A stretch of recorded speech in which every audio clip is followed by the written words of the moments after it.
네, 오늘 하나님이 주시는 말씀 우리 함께 나누도록 하겠습니다. 고린도후서 11장 2절부터 3절 말씀입니다. 우리 다 찾으셨으면 한 목소리로 읽도록 하겠습니다. 시작. 내가 하나님의 열심으로 너희를 위하여 열심을 내노니 내가 너희를 정결한 처녀로 한 남편인 그리스도께 드리려고 중매함이로다. 그러나 나는 뱀이 그 간계로 하와를 미혹한 것 같이 너희 마음이 그리스도를 향하는 진실함과 깨끗함에서 떠나 부패할까 두려워하노라. 아멘. 네, 어제는 우리 알리 형제님과 한솔 자매님의 결혼식이 있었습니다. 네. 특별히 기억에 남는 시간은 주례 시간. 장난이고요. 특별히 혼인 서약서를 낭독하는 시간이 저는 감명 깊었던 것 같습니다. 네. 우리에게 있어서 결혼 서약서라는 것은 무엇일까요? 하나님 신랑 되신 그리스도와 신부가 된 나에게 결혼 서약서가 무엇일까요? 그것은 바로 언약의 두 돌판이 우리에게 내려진 결혼 서약서입니다. 우리 한번 신명기서 말씀 찾아볼까요? 신명기서 9장. 마이크 조금만 줄여주세요. 신명기서 9장 10절 12절 말씀 함께 보겠습니다. 신명기서 9장 10절 11절.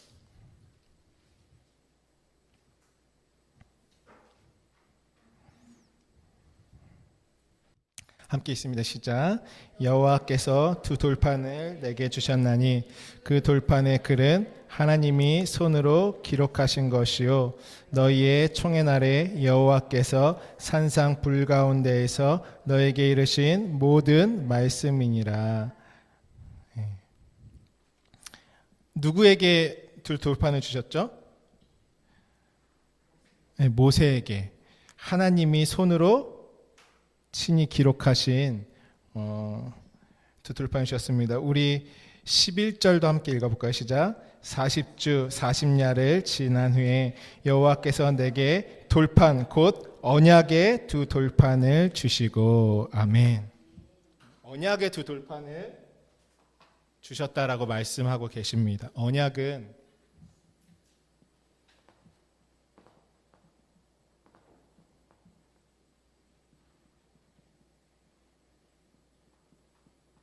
베리트라고 합니다. 베리트의 뜻이요 언약, 계약, 그리고 결혼 서약 이렇게 되어 있습니다. 네, 결혼 서약.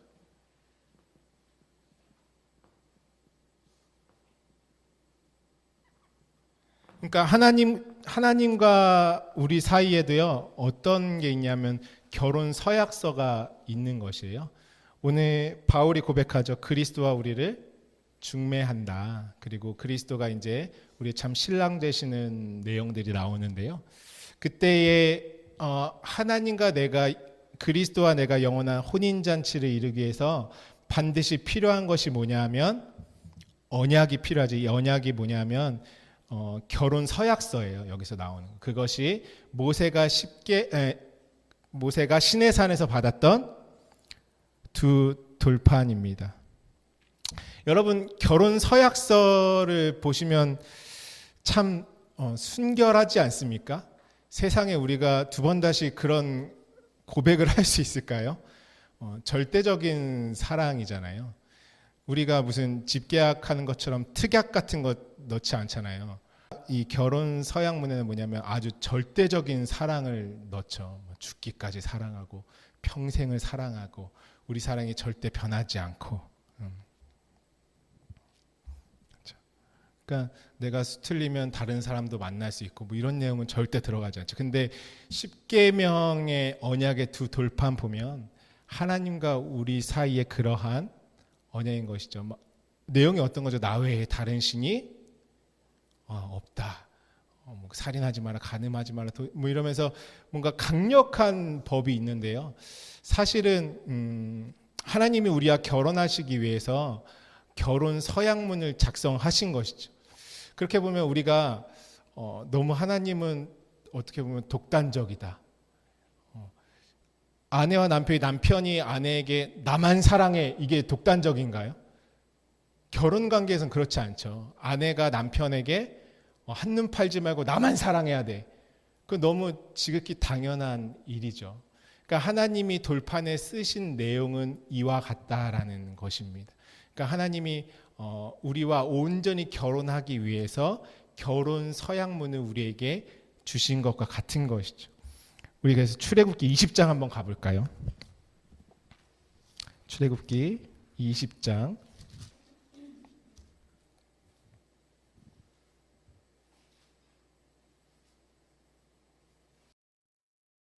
3절부터 17절에 보시면 이 언약의 두 돌판에 하나님께서 우리에게 쓰신 직접 하나님의 손으로 쓰신 그 결혼 서약서, 언약 서약서의 내용이 이렇게 들어가 있는 것입니다.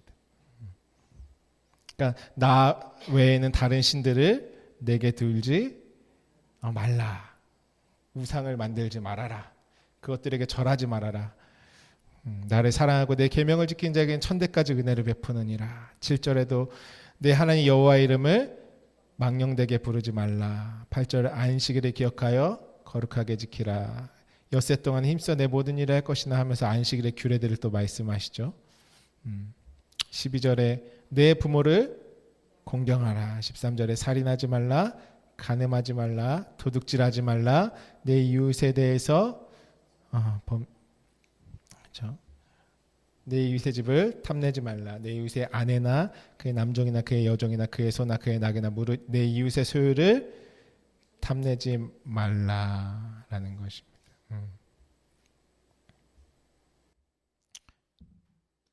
그래서 보시면요, 이 우리가 십계명을 잘 보실 필요가 있죠.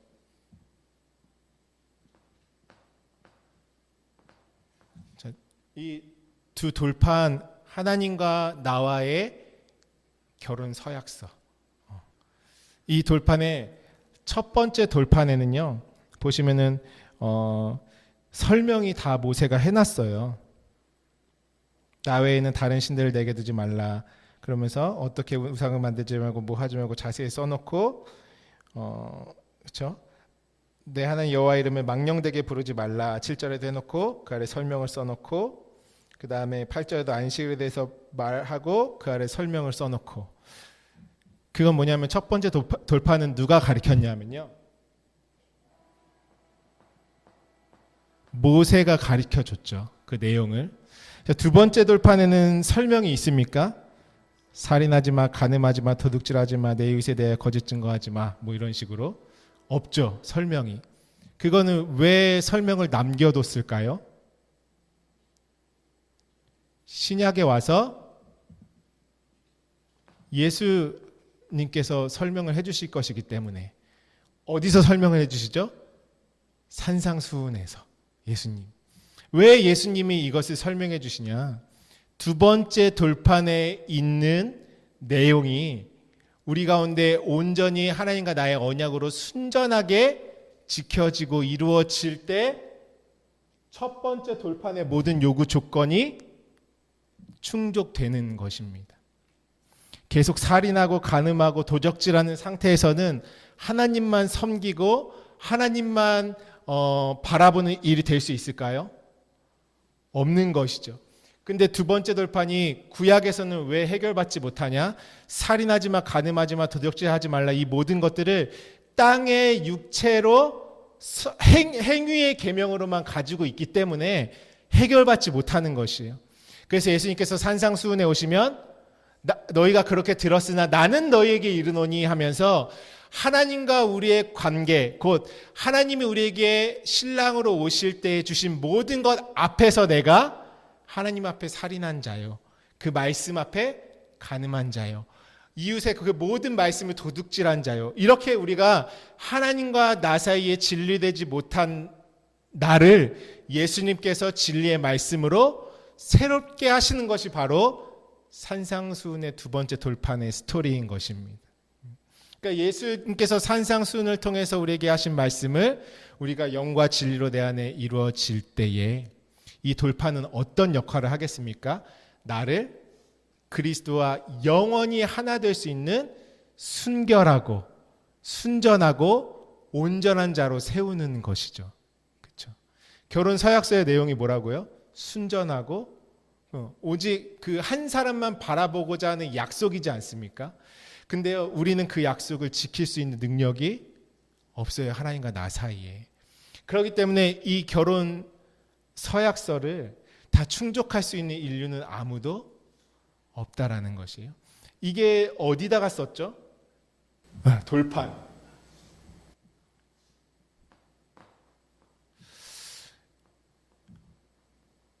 시내산에서 하나님이 돌비에 써서 돌판에 써서 주신 결혼 서약문인 것이에요.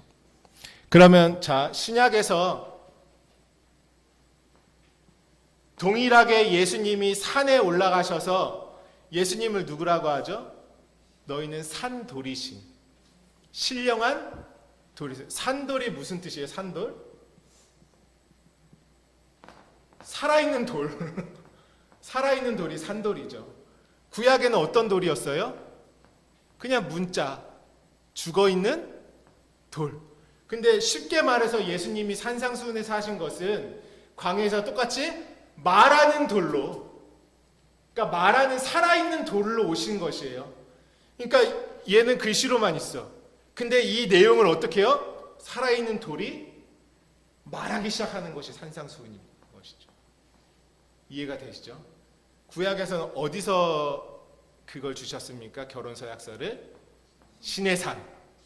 이걸 진리로 어떻게 이루십니까? 예수님이 산상수훈에서 똑같은 이 돌판의 내용을 누가요?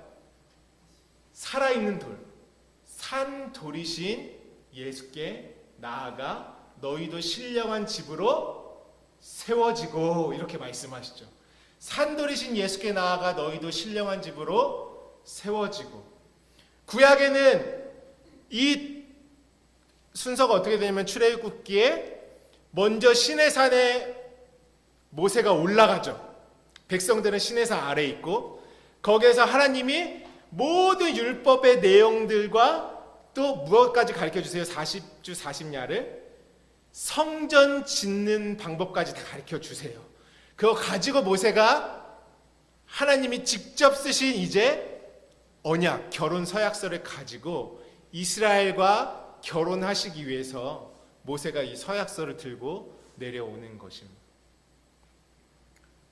우리도 어떻게 산돌이신 예수께 나아가 너희도 신령한 집으로 세워지고 지어지고. 순서가 똑같죠. 하나님의 돌비를 받아서 어떻게 합니까? 그들이 산 아래에서 성막을 짓는 것이에요. 그 집을 짓는 것. 우리도 예수 그리스도의 입으로 나오는 이 언약, 결혼 서약서의 내용, 말하는 결혼 서약서죠. 그러니까 말씀하시는 살아있는 산돌이신 예수 그리스도, 반석이신 예수 그리스도, 신령한 모퉁이돌, 산돌이신 그분의 음성을 듣고 그다음 그 말로 말미암아 내가 뭘로 지어집니까? 신령한 집으로 지어지는 것입니다. 한번 그 말씀 확인하겠습니다. 베드로전서 2장 4절부터 5절입니다. 베드로전서 2장 4절부터 5절 우리 한 목소리로 함께 읽어볼까요? 시작. 사람에게는 버림바가 되었으나 하나님께는 택하심을 입은 보배로운 산돌이신 예수께 나아가 너희도 산돌같이 신령한 집으로 세워지고 예수 그리스도로 말미암아 하나님이 기쁘게 받으시 신령한 제사를 드리 거룩한 제사장이 될지니라. 아멘. 그러니까 돌판을 받고 집을 짓고 그 안에 제사장들이 그곳에서 예배를 하고, 우리도 산돌이신 예수께 나아가 그 언약을 받고 그 결혼 안에서 함께 뭐 하죠? 결혼하면 집 짓고 살잖아요. 집을 짓고 살고 그 안에서 예배하는 자들이 되는, 그분과 하나 되어서. 똑같죠? 말하는 돌, 산돌이신 육체로 오신 예수님이 입을 열어 가르쳐 가라사대 하는 것은 무엇이냐면 하나님과 나와 어떻게 해요? 중매시키는 것이, 결혼시키는 것. 그래서 그 산상수훈의 말씀으로 말미암아 우리를 순결한 자로 만들어 가시는 것입니다. 그분과 하나 되기에 합당한 자로. 우리가 결혼 직전에 막 이 사람 저 사람하고 막 관계가 복잡한 사람들하고는 결혼이 성사가 안 되잖아요. 나만 바라보고 내가 일평생 함께 할 수 있겠구나라는 사람과 짝이 되는 것입니다. 그러니까 십계명 두 돌판이 있는 이유는 무엇입니까? 우리를 정결한 자로 세우시기 위해서, 그분과 하나 된 자로 세우기. 근데요, 첫 번째 돌판이 내려왔을 때 산에서 이스라엘 백성들이 그 산 아래서 무엇하고 있었습니까? 금송아지 만들어 놓고 뛰어놀고 있었어요. 그러니까 그 어떻게 했죠? 모세가 두 돌판을 깨버리셨죠. 예수님이 산에서 산돌이신 그분이 이 언약의 내용을 막 선포하시고 산에서 내려오니까 다 누구였냐면 다 병든 자들, 눈먼 자들, 저는 자들, 앓는 자들. 어떤 마음 가운데 다 금송아지 넣어놓고 사는 사람들밖에 없었어요. 하나님을 순전하게 보지 못하고 내 정욕의 하나님으로만 바꿔버리는 그 옛 자아로 살고 있는 자들밖에 없었던 것이. 그래서 예수님은 어떻게 되셔야 됐어요? 죽으셔야 되는 것입니다. 첫 번째 돌판으로 내 이 정욕으로 말미암아 하나님을 보지 못하는 나로서 죽어주신. 그러니까 예수님의 죽으심은 무엇입니까? 모세가 첫 번째 돌판을, 산 돌을 깨뜨리는 것과 똑같은 것이죠. 모세가 내려와서 팍 깨뜨린 것처럼 산 돌이신 예수께서도 나의 율법을, 내가 이 돌판을 내 정욕으로밖에, 결혼하는데 오로지 내 정욕밖에 없어. 막 불타오르는 정욕. 뭐 사랑이고 뭐고 마음이 하나 되고 이런 거 없어. 오직 요즘의 세대가 어떻습니까? 나를 위한 결혼을 하잖아요. 물론 필요하죠. 돈도 봐야 되고 얼굴도 봐야 되고. 근데 상대방에게 조건만 따라 붙는 것이에요. 내가 그 조건이 충족되지 못하면 바로 갈라서잖아요. 결혼식 때는 서약서는 어떻습니까? 그런 내용이 없죠. 서약서는 절대적인 기준을 막 검은머리가 팥뿌리가 될 때까지 막 많은 사람들 해도요. 자신의 정욕으로 어떻게 이게 안 되면은 갈라서는 것이 지금 세상이고, 뭐 예전부터 사람이 사는 곳은 그랬죠. 근데요, 그래서 예수님이 이 하나님의 앞에 정결하게 무엇이냐면 하나님이란 분을 금송아지로밖에 볼 수 없다라는 것이, 우리는 하나님이 아무리 좋은 것 주시고 아무리 생명을 주셔도요, 무엇을 통과하지 않고는 하나님을 볼 수 없습니까? 십자가의 죽음을 통과하지 않고는 절대 하나님을 볼 수 없습니다. 하나님 앞에 순결한 자로 그분과 그리스도와 내가 짝이 될 수 없는 것이죠. 그래서 산돌이신 예수님이 모세의 두 돌판이 깨진 것과 같이 죽으신 것입니다. 그래서 광야에서는 무엇이 또 깨졌습니까? 반석이 깨짐으로 물이 나오는 모습도 보여주시죠. 그러니까 다 무엇이냐면 산돌이신, 반석이신 우리 주 예수 그리스도께서 죽으심으로 말미암아 진짜 나를 그리스도로 완성하시는 은혜의 역사를 우리에게 말씀하고 계신 것이죠. 그러므로 구약의 법궤, 언약궤라 그러죠. 거기에 두 돌판을 넣은 것은 곧 결혼 서약서, 그 서약서를 그곳에 넣은 것이 어디예요? 그 법궤가 어디죠? 내 마음 가운데. 이 두 돌판이 요구가 충족되지 않으면요, 나는 하나님과 절대로 하나 될 수 없습니다. 여전히 희생제사만 드리고 있는 살인하는 자고, 하나님이 주신 것을 껍데기로만, 말씀을 겉의 것으로만 보는 그 간음이라고 하죠. 그리고 하나님이 주신 것을 다 내 정욕에 쓰는 걸로 바꿔버리는 탐심. 이웃의 모든 것들, 이웃으로 오신 예수께서 가지고 온 모든 것들을 하나님과 결혼이 성사가 안 되는 것입니다. 그러므로 이 두 돌파는 어떤 것이냐면, 나를 그리스도의 정결한 신부로 완전히 세워놓는 역할을 하는 것입니다. 그러기 위해서 첫 번째 돌파는, 내가 하나님을 온전히 보지 못하는 그 나는 완전히 예수 안에서 깨진, 곧 죽어야 하는 것이죠. 그래야 영원히 그 돌판이 어디 내 마음에 들어와서 영원히 변하지 않는 하나님과 나와의 순결한 결혼 서약서의 언약이 체결되는 것입니다. 처음에 만든 것은 깨뜨려질 수밖에 없는 것이죠. 이 그림이 좀 이해가 되시죠?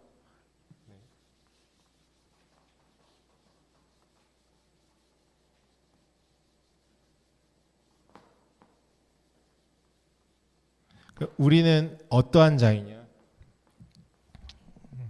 우리 오늘 창세기서를 잠깐 볼게요.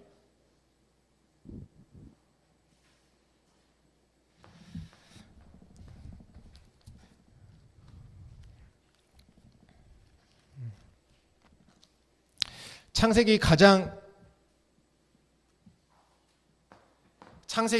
처음에 나온 게 무엇이냐면 7 언약을 먼저 보여주시죠. 7 언약을. 그 다음에 그 언약이 이루어지는 스토리, 그것을 누구를 통해서 보여주냐면 처음에 아담의 가정을 통해서 보여주시죠. 그래서 처음 나온 스토리가 아담과 하와와 가인과 아벨. 그래서 아담으로부터 시작된, 하나님으로부터 시작된 약속이 무엇으로 완성되냐면 아벨이 죽고 셋으로 완성되는 첫 번째 스토리가 들어있는 것이. 자, 그럼 창세기 두 번째 스토리는 어떤 가정을 놓고 말씀해 주시냐면요, 노아의 가족들을 놓고 말씀해 주는 것이에요. 그러니까 이 7 언약이 우리 안에 어떻게 이루어지는지를, 실제로 나의 모습을 창세기에 그 옛날에 있던 그 사람들을 통하여서 내 모습을 그대로 보여주시는 것이죠. 나와 그리스도의 모습을. 두 번째는 노아의 가정을 통해서 말씀하십니다. 그래서 노아와 셈과 함과 함의 아들 가나안, 그리고 야벳을 통해서 말씀하시죠. 아담의 가정은 셋으로 완성됐어요. 노아의 가족은 셈으로 완성되는 것. 이게 다 그리스도를 상징하는 것이거든요, 완성은. 자, 그러면 마지막으로 창세기에 어떤 가정을 놓고 이제 말씀하셨을까요? 그렇죠, 아브라함.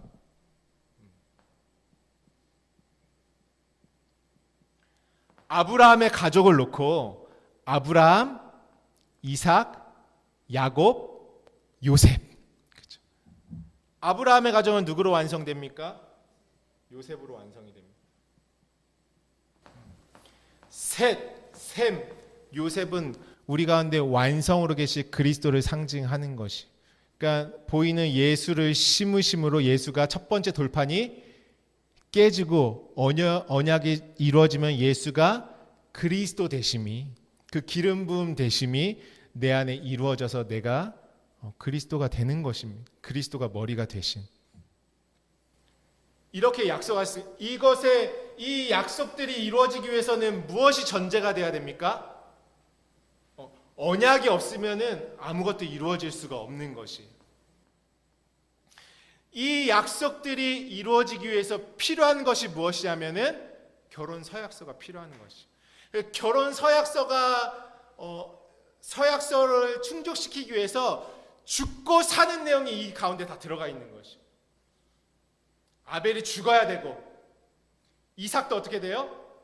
죽어야 되고, 노아의 첫 번째 세상도 다 죽어야 돼요. 그러니까 눈에 보이는 걸 다 죽어야지 돌판이 깨져야지만 다 완성되는 것이. 그래서 창세기는 한마디로 말해서요, 언약이 통으로 말하면 요셉으로 성취가 되는 것입니다. 요셉은 어떤 자이죠? 곳간에 있는 양식을 관장하는 자죠. 그러니까 생명의 양식을 나누어 줄 수 있는 그리스도의 자리에 예표로 있는 것입니다. 요셉은 예수 그리스도의 예표죠. 자, 보세요. 그러면은 창세기의 언약으로부터 시작해서 요셉으로 완성하시는 내용을 내가 가졌어요. 딱 창세기 보니까 이제 전체 내용이 결국에는 언약을 받은 자가 요셉으로 완성되는 이야기구나 해서 그 요셉을 내가 딱 갔잖아요. 그럼 뭐냐면 내가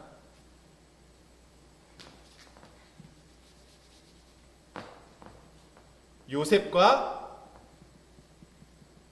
정혼한 자가 되는 것이, 요셉과 정혼한 자.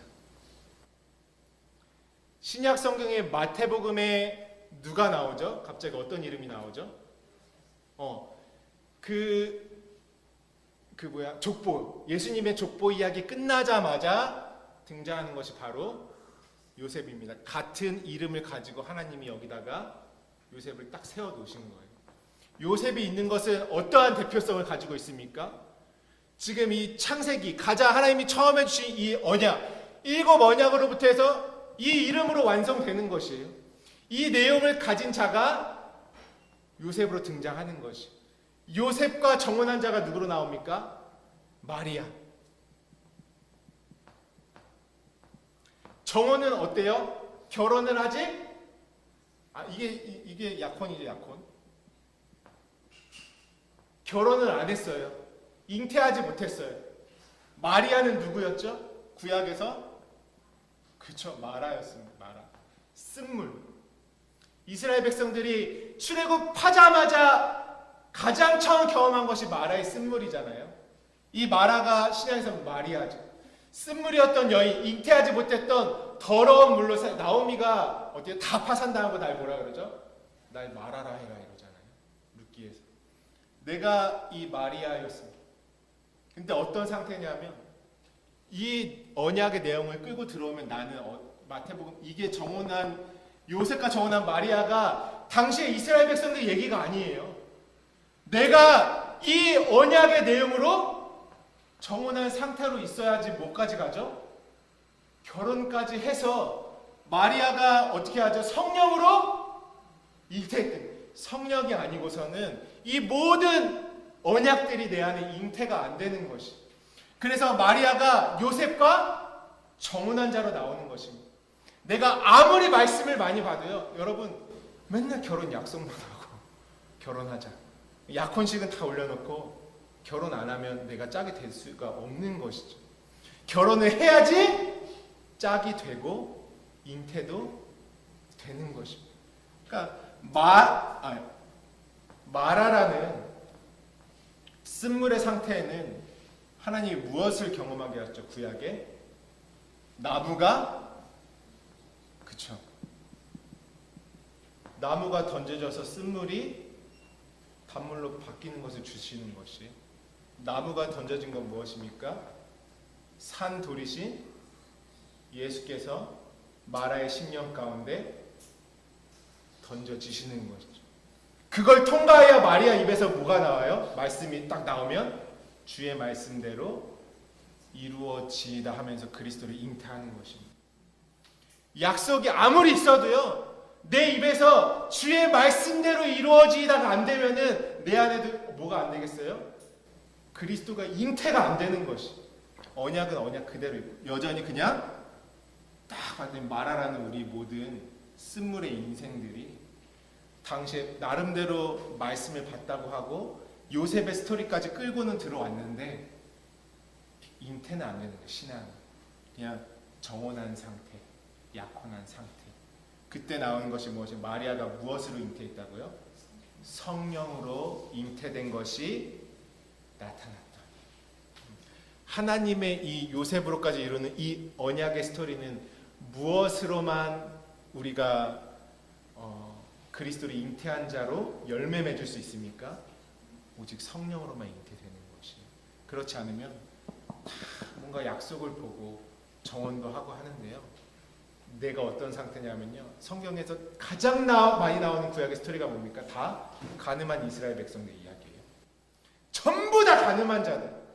다 하나님과 광야에서 언약의 돌파는 받았는데 약속은 했는데 전부 다 가늠하고 막 하나님 앞에 더럽고, 그러니까 하나님 우리에게 내가 공평과 진리로 너에게 장가들겠다 말씀하셨는데 하나님과 영원히 결혼해서 그리스도의 잉태에서 낳아야 될 그분의 짝들이 전부 다 가늠한 이야기들인 것이죠. 그러니까 마리아가 잉태하지 않으면 마리아도 그냥 쓴물로 끝나는 것이 성령으로 잉태가 돼요. 그래서 요셉과 정혼한 마리아의 이야기가 나오는 것입니다. 약속을 보긴 봤는데 어떻게 해요? 결혼은 안 되고 정혼만 한 상태. 그거 마태복음은 어떤 역할? 마태복음 예수님이 그래서 무엇을 하시죠? 이 스토리가 끝난 다음에 바로 산상수훈이 들어오는 것입니다. 나를 정결한 처녀로 만들기 위해서 결혼 서약서를 하나님이 주시고 그리고 그것을 그 안에서 나를 완전히 깨뜨리시는 것이 하나님을 볼 수 없는 나, 말씀을 성령과 진리로 깨달을 수 없는 나, 그분과 하나 되지 못한 나를 함께 이렇게 죽이시는 것이죠. 그러면 여러분, 그게 마태복음 그래서요. 결국에는 마리아의 스토리를 먼저 마라가 이렇게 변할 거야라고 던져주셔서 봐, 마리아가 잉태했지, 이제는 너희 차례다 하면서 하나님이 우리에게 결혼 서약서를 어떻게 해요? 산상수훈을 통해서 주시고 하나님과 나를 중매하는 것이 마태. 완전히 정결한 신부로 드리기 위해서.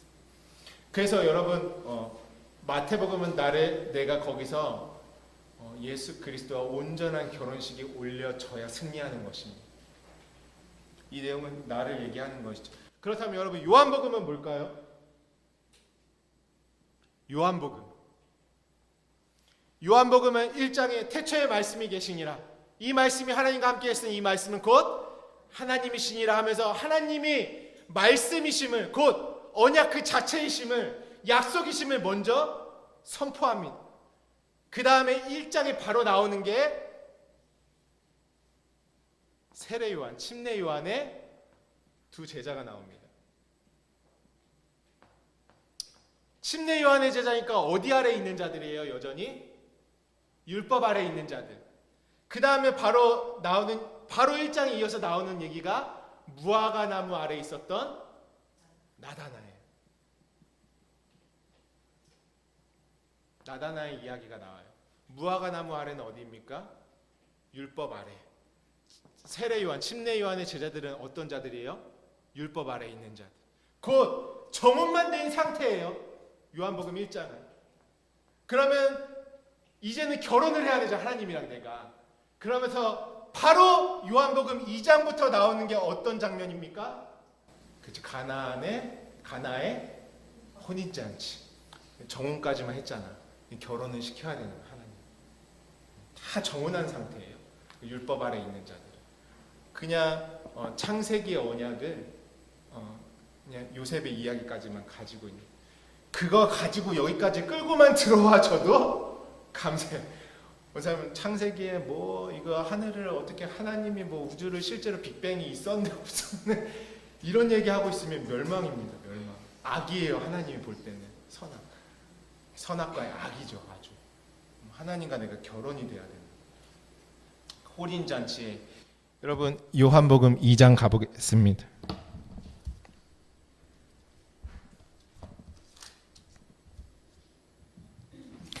이 말씀들 오늘 저와 여러분의 이야기이죠.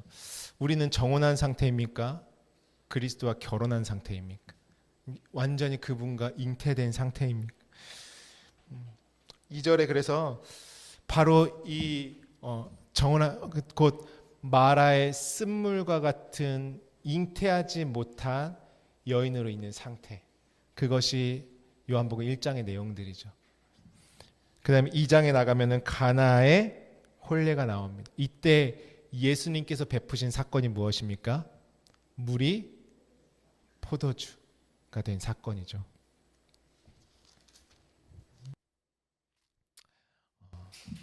무엇이 바뀌어야지 혼인잔치 안에 있는 내용, 이 혼인잔치는 결국에는 하나님과 내가 혼인해야 하기 때문에 혼인잔치를 통해서 우리에게 말씀해 주신 것이죠. 그때 어떤 사건이 반드시 일어나야지만 하나님과 내가 그리스도와 내가 온전히 짝을 이룰 수 있습니까? 그 물이 바뀌어야 돼요. 이스라엘 백성들은 묵은 포도주를 먹고 있었어요. 묵은 포도주. 묵은 포도주는 뭐냐면 율법이죠. 정혼한 상태. 그런데 예수님은 무엇으로 포도주를 만드시죠? 물로 포도주를 만드시는 것이. 그 율법이 아니라 진리의 포도주로 바꿔주시는 것이 물이 포도주가 되는 것입니다. 그러니까 율법의 말씀을 진리로 먹지 못하면 나는 여전히 어떤 상태예요? 그냥 정혼한. 근데 그것조차도 안 가면 정혼도 안 돼 있죠. 하나님이 택하시고 부르신 자리에도 못 간 것이 정혼이 안 된 상태. 그런데 이 말씀을 보고 이 마리아의 자리까지 그 모든 내용이 언약으로 끌고 와지면 정혼한 상태입니다. 그 상태에서 하나님이 하시는 것이 무엇이에요? 마라의 물을 바꿔주는 진리의 물로. 이스라엘 백성들의 그 혼인에 있었던 묵은 포도주는 율법 아래에 있는 자들의 말씀, 양식인 것이죠. 그것을 진리의 포도주, 곧 진리의 말씀으로 성령으로 바꿔주시는 얘기입니다. 그것이 될 때에만 우리가 그리스도와 연합할 수 있어요. 그러니까 나는 어떻게 정결한 신부가 될 수 있습니까? 하나님의 말씀이 내 안에 깨끗하게 있어야 내가 정결한 신부인 것이죠. 말씀이 계속 육체의 것으로, 그러니까 하나님이 만나를 내려주셔도 계속 내 육체의 양식으로만 먹으면, 오병이의 떡을 육체의 것만 먹으면 난 정결한 신부가 될 수 없는 것입니다. 근데 그럴 수밖에 없는 나였잖아요. 어떻게 해요? 주님이 산들이신 예수께서 나를 정결한 자로 만들기 위해서 그 십계명 두 돌판이 필요한 것이 결혼 서약서, 언약서. 그래서 완전히 나의 옛 생각과 마음과 하나님을 볼 수 없는 이방적인 모든 것을 죽이시는 것이. 그래서 뭘 바꿔주세요? 물을 바꿔주셔서 내가 그리스도와 온전히 결혼이 성사되는 그 아름다운 영원한 천국 혼인잔치를 내 안에 이루어 주시는 것입니다. 여러분, 우리는 어떻습니까? 그래서요, 육체로 오신 눈에 보이는 예수를 정혼 상태라 그래요. 결혼한 상태는 그리스도로 넘겨받아야 결혼한 상태입니다. 그리스도는 무엇입니까? 우리가 이번 주 주중에 좀 성경 공부하셨던 그룹들은 예수 이름에 대해서 나눴어요. 그것만 나누고 우리 함께 기도하겠습니다.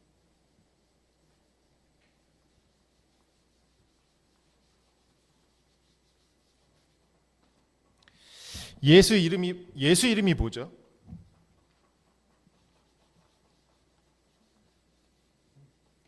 여러분, 우리가 찬양할 때요, 하나님 사랑합니다, 예수님만 사랑합니다, 절대 주님밖에 없습니다, 내 모든 것을 다 드려서 예배합니다. 그렇게 해도 결혼이 안 되는 거예요. 고백은 주님만 사랑한다고 혼인 서약서처럼 막 얘기하는데 내용이 음란하면, 말씀이 없으면 소리 울리는 꽹과리인 것이죠.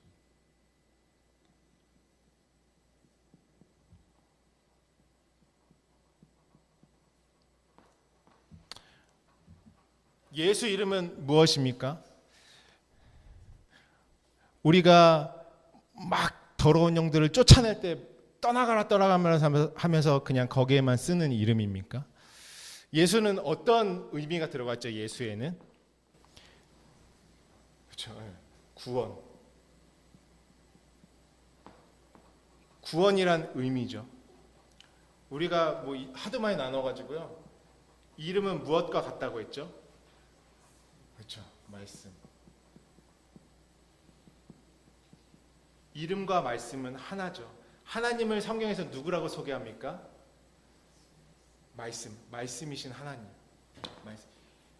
그러니까 이름 안에는 하나님의 모든 것이 다 들어가. 하나님의 세계. 그 씨 안에는 그 씨 안에 세계가 다 들어가 있듯이 이게 씨와 같아요.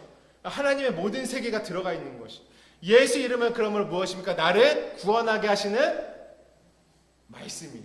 그러니까 예수 이름을 내가 너희에게 예수 이름을 주셨다라고 해서 우리가 예수 이름을 받았어요. 받았는데 예수 이름을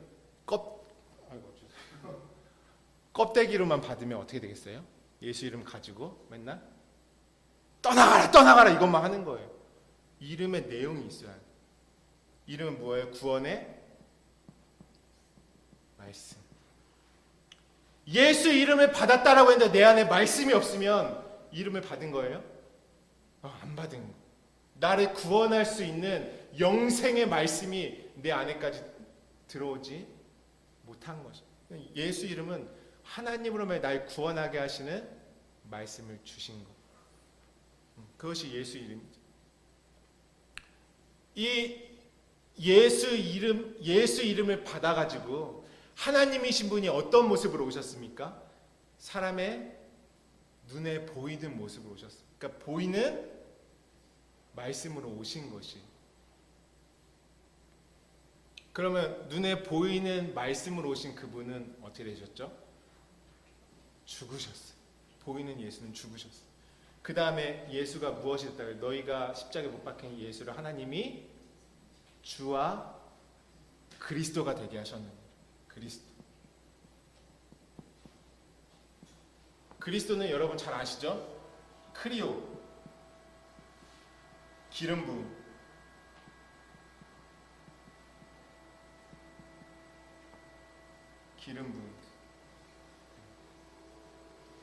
예수가 죽으셔야 눈에 보이는 말씀이 어떤 말씀으로 내 안에 부어집니까? 기름 부음의 말씀으로 부어지는 것이. 그래서 예수 그리스도라고 하는 것입니다. 말씀이요, 내 정욕으로만 계속 가지고 있으면 이 예수를 내가 뭘로 가지고 있는 것이에요? 금송아지로 가지고 있는 것이. 예수 이름 놓고요, 막 내 정욕 밖에서 막 내가 들고 뛰면서 날뛰는 것이에요. 말씀 없이. 반드시 무엇으로 완성돼야 됩니까? 그리스도로 완성돼야 되는 것이 내 안에 기름 부음의 말씀. 그러할 때 내 안에 땅에 속한 모든 것이 진리의 말씀으로 다 바뀌면 내 안에 뭐만 남는 것입니까? 기름 부음만 남는 것이. 그래서 그걸 내가 말씀이 됐다, 그리스도가 되었다라고 말하는 것입니다. 그것을 다른 말로 독생이라고 합니다. 독생. 그리고 그리스도가 됐다는 것은 뭐냐면 내가 이제 하나님과 온전히 결혼했다, 하나 됐다, 어떤 구렁도 없다. 그것이 그리스도의 의미입니다. 예수 믿는 사람들은요, 예수 이름과 예수가 그리스도 되심을 확실히 알아야 됩니다. 그거 없으면 아무것도 아니에요. 성경은 글이고 모양이고 문자고 그냥 진짜 아무 가치 없는 것입니다. 예수가 그리스도 되심을 아는 자가 어떻게 천국 보화를 발견한 자입니다. 그리고 진짜 결혼한 자가 되는 것이에요. 순결하게, 순전하게. 우리 마음에 무엇이 거룩히 여김을 받으소서 기도합니까? 이름. 그것은 기름 부은 말씀으로 내 안에 깨달아진 진리의 말씀으로 있을 때에 내 안에 그분의 이름이 거룩히 여김을 받으시는 것입니다. 그래서 나를 어떻게 해요? 정결한 신부로 그리스도께 드려지는 것입니다. 십계명의 두 돌판을 왜 주셨습니까? 나를 깨끗하고 정결한 자로 굳게 세우기 위해서 결혼 언약서로 주신 것이죠. 오늘 저와 여러분은 정말 마리아처럼 성령으로 그리스도가 잉태되어지는 은혜가 있으시기를 주님의 이름으로 축복합니다. 내 존재가 변화되는 것입니다. 언약이 내 몸 안에 이루어져야 그리스도와 결혼한 자입니다. 결혼한 자. 여러분, 우리는 어떠한 자입니까? 정혼한 자입니까? 결혼한 자입니까? 맨날 약혼하겠다고 말을 해놓고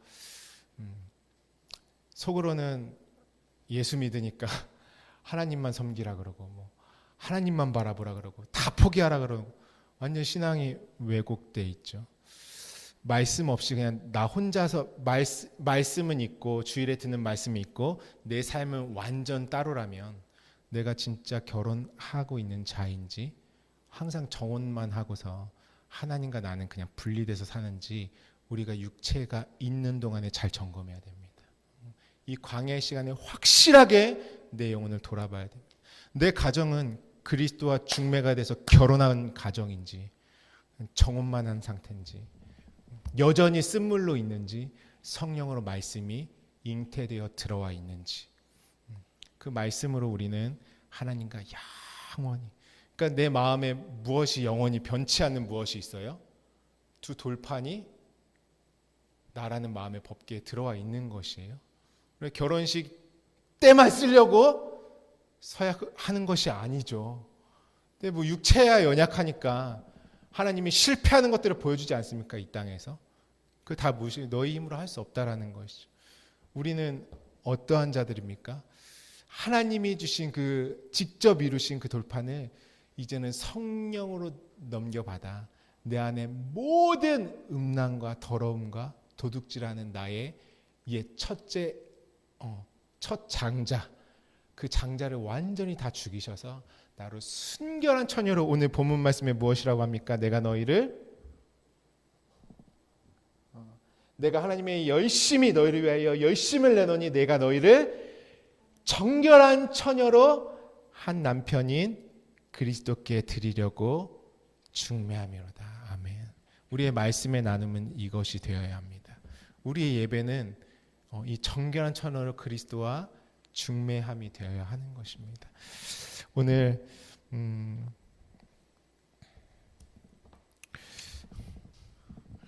제가 어제 결혼식 때 그 서약서를 보고 또 이게 확 꽂혀가지고 새벽 3시까지 말씀을 다 바꿨어요. PPT도 못 만들었지. 원래 전하려고 했던 마음에 그런 것도 있었는데 어제 밤에 하나님이 너무 크게 마음에 감동을 해주시더라고요. 결혼식이었나.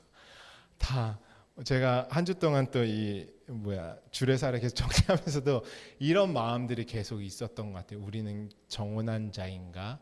그리스도와 진짜 결혼한 자인가? 성령으로 내 안에 잉태한 자인가? 아니면 여전히 구약의 말씀 잘 받고 정혼한 상태로만 요한복음 1장에 나다나엘이 무화과 나무 아래 있는 상태로만 있는 자인가? 아니면 정말 그 물이 바뀌어서 혼인잔치에 하나님의 의도하심대로 주님 그리스도와 결혼에 꼴이 난 자들인가? 오늘 우리는 하나님의 정결한 신부로 날마다 만들어지고 있고요. 영원한 그리스도의 신부로 하나님이 나를 세워놓으시는 그 은혜의 자들로 사람들로 살아가고 있는 것입니다.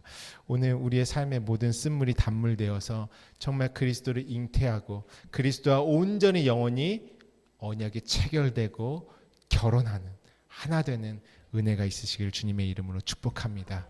그것은 말씀을 내가 금송아지로 보지 않는 것입니다. 말씀 자체를 바뀐 물로 보는 것이 가운데 반드시 돌판이 깨져야 되고 쓴물 가운데 반드시 나무가 던져져야 되고 그 나무의 은혜로우신 예수 그리스도 말하는 산들으신 예수 그리스도께서 죽으신 그 모든 내용과 흔적이 내 안에 새겨질 때 우리는 정결한 처녀로 모든 말씀이 진리의 그리스도의 말씀으로 온전히 나에게 생명이 되는 그 은혜가 우리에게 이루어지는 것입니다. 오늘 우리 시간 함께 기도하기를 원합니다. 하나님,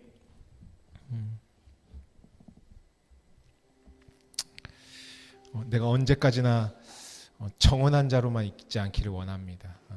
말씀과 하나 되는 은혜가 있기를 그것이 말씀과 하나 되는 것 기름 부은 말씀으로 내 안에 물이 바뀌는 것이 그리스도와 결혼한 자들이 되는 것입니다.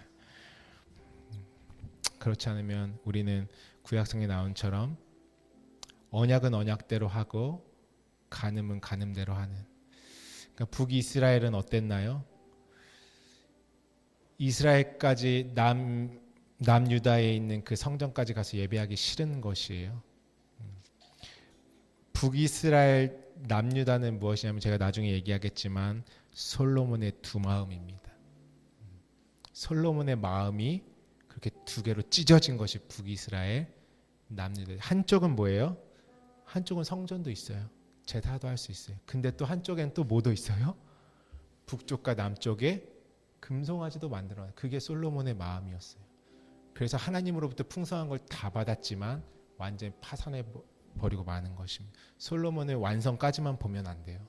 그 위에 하나님에게 받아서 그가 두 마음 품는 즉시 모든 것이 다 하나님이 그를 깨끗하게 하기 위해서 다 쓸어 가버리는 내용이 들어가 있는 것입니다. 한쪽에는 내 마음에 성전도 있고 한쪽에는 또 금송아지도 만들어 놓으면 그리스도와 순결한 처녀로 내가 결혼할 수 없는 것이에요. 인간도 누가 결혼하겠습니까? 하나 영원한 나의 짝으로 계신 그분과 우리는 결혼하는 것이면 어떻게 해요? 돌파. 그러니까 예수님의 산상수훈이 나에게 있어 생명과 같이 중요한 것입니다. 그 산상수훈이요 나의 종교심을 다 허물어 버리시죠. 나의 육체의 금송아지를 다 허물어 버리시죠. 그 산상수훈이 내가 가지고 있던 종교 생활을 완전히 부셔내는 것입니다. 나를 발가 벗겨서요 정결한 처녀로 만들어 놓으시는 거예요. 그럼에도 산상수훈을 봤음에도 우리는 금송아지로 있다 이겁니다. 왜요? 예수님이 깨지시고 어떻게 해요? 온전한 기름 부으심이 임할 때만이 내 안에 그 돌판이 두 번째 돌판으로 영원히 세워진 나가 되는 것입니다. 기도할 때 하나님 내가 정혼한 자로 끝나지 않기를 원합니다. 나의 신앙이 두 마음 가지고 금송아지도 있고 한쪽에는 성전도 있고 하나님 하나 되게 하여 주십시오. 내가 그리스도와 하나 되게 하여 주십시오. 우리 안에 모든 구렁들이 다 메워지는 은혜가 있도록 도와주십시오. 우리가 이제 그 마라가 무엇인지 주님 내가 알았습니다. 진짜 나무가 던져지게 하여 주십시오. 진짜 물이 포도주 되는 은혜가 있게 하여 주십시오. 오늘 그 은혜를 구하면서 하나님 내가 그리스도와 결혼하기 원합니다. 잉태하기를 원합니다. 우리 함께 기도하겠습니다.